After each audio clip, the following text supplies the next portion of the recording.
দেশে ভোজ্য তেলের কোনো সংকট নেই। গত বছরের একই সময়ের তুলনায় এবার 1 লাখ টনের বেশি আমদানি হয়েছে। এছাড়া পাইপলাইনে আছে আরও 8 লাখ টনের বেশি, যা দেশে ঢোকার অপেক্ষায় আছে। তারপরও রোজার আগেই বাজার থেকে উধাও হয়েছে সয়াবিন তেলের বোতল। পরিস্থিতি এমন, 5 বাজার ঘুরেও মিলছে না 1 লিটারের বোতল। পাড়া মহল্লা, মুদির দোকানও সব খালি।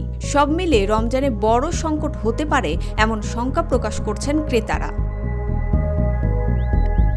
সংশ্লিষ্টরা বলছেন, সরকারিভাবে ফের দাম বাড়াতে দেশের 6 থেকে 7টি কোম্পানি ভোক্তাকে জিম্মি করে রেখেছে। সরবরাহ কমিয়ে তেল শূন্য করা হয়েছে বাজার। কর্তৃপক্ষের কাছে প্রমাণ থাকলেও অদৃশ্য শক্তির কাছে তারা বারবার মাথা নত করছে। এতে ধরাছোঁয়ার বাইরে থাকছে সেই চিহ্নিত সিন্ডিকেট। ফলে বাজারে অসহায়ত্ব প্রকাশ করছে ভোক্তা।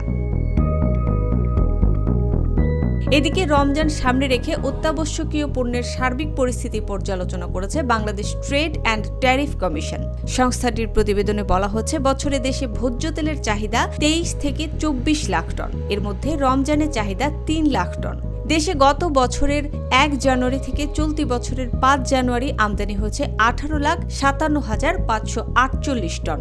এছাড়া দেশে উৎপাদন করা হয় 2,50,000 টন। আর আমদানি পর্যায়ে এখনও পাইপলাইনে আছে 8,12,565 টন। পাশাপাশি আন্তর্জাতিক বাজারে মূল্য নিম্নমুখী।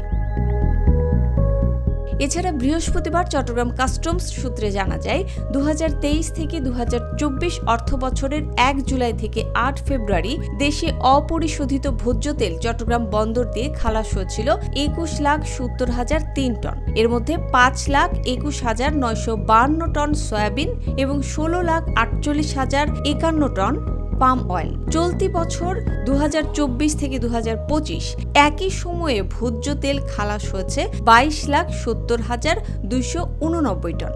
এর মধ্যে 14,36,386 টন পাম অয়েল এবং 8,33,903 টন সয়াবিন তেল।